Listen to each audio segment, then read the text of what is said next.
नमस्कार, मैं श्रावणी और आप देख रहे हैं 1 मिनट न्यूज। क्या किसी दोस्त से तोहफे लेना अपराध है? सुप्रीम कोर्ट ने बॉलीवुड अभिनेत्री जैकलिन फर्नांडिस को एक बड़ा झटका दिया है।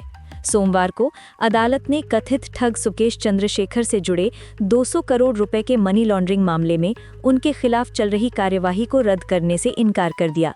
इसका मतलब है कि अब इस मामले में मुकदमा चलेगा।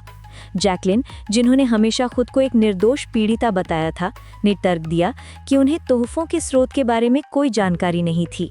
हालांकि अदालत ने कहा कि अपराध में शामिल किसी व्यक्ति से महंगे तोहफे लेना इरादे की परवाह किए बिना कानून के तहत एक जटिल मामला हो सकता है। ये फैसला अभिनेत्री के लिए एक बड़ी निराशा है, क्योंकि मामले को खारिज कराने की उनकी कोशिशें नाकाम हो गई हैं। अब तक आपने देखा 1 मिनट का संक्षिप्त सारांश। विस्तृत जानकारी के लिए कृपया ये रिपोर्ट आगे देखते रहें। आइए इस खबर का विस्तार से विश्लेषण करते हैं। प्रवर्तन निदेशालय यानी ईडी के खिलाफ जैकलिन फर्नांडिस की कानूनी लड़ाई ने एक नया मोड़ ले लिया है और ये उनके पक्ष में नहीं है। सोमवार को भारत के सुप्रीम कोर्ट ने दिल्ली हाई कोर्ट के उस फैसले के खिलाफ उनकी याचिका को खारिज कर दिया, जिसमें हाई कोर्ट ने उनके खिलाफ मनी लॉन्ड्रिंग मामले को रद्द करने से इनकार कर दिया था।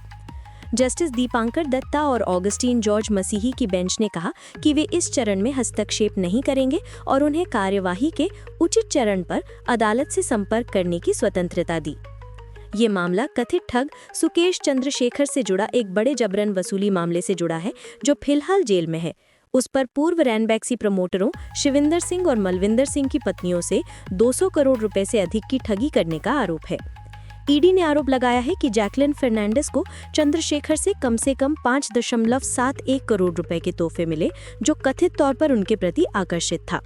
इन तोहफों में एक घोड़ा, 3 पारसी बिल्लियां, डिजाइनर बैग और अन्य लग्जरी सामान शामिल थे। जैकलिन के वकील वरिष्ठ अधिवक्ता मुकुल रोहतगी ने अदालत में तर्क दिया कि उनके मुवक्किल को चंद्रशेखर के आपराधिक पृष्ठभूमि के बारे में कोई जानकारी नहीं थी और वो सिर्फ उसकी धोखाधड़ी का शिकार थीं। उन्होंने जोर देकर कहा कि उन पर मनी लॉन्ड्रिंग में मदद करने का कोई आरोप नहीं है। हालांकि सुप्रीम कोर्ट के बेंच ने अपने विजय मदन लाल चौधरी फैसले का हवाला दिया, जिसने मनी लॉन्ड्रिंग रोकथाम अधिनियम या पीएमएलए के तहत ईडी की शक्तियों को बरकरार रखा था। अदालत ने कहा कि आरोप तय करने के चरण में आरोपों को वैसे ही स्वीकार करना होगा जैसे वे हैं। जजों ने कहा कि कानून ऐसा है कि कोई भी इसमें शामिल हो सकता है। अगर एक दोस्त दूसरे दोस्त को कुछ देता है और ये पाया जाता है कि पहला व्यक्ति एक प्रेडिकेट अपराध में शामिल है, तो ये बहुत मुश्किल हो जाता है।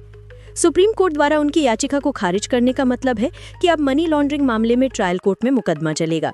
ये अभिनेत्री के लिए एक बड़ा झटका है, जो लगातार अपनी बेगुनाही का दावा करती रही हैं और इस मामले से अपना नाम हटाने की कोशिश कर रही थीं।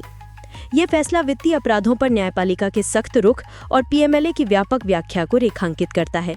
ये एक स्पष्ट संदेश भेजता है कि मनी लॉन्ड्रिंग मामले में परिस्थिति जन्य भागीदारी भी गंभीर कानूनी परिणामों का कारण बन सकती है।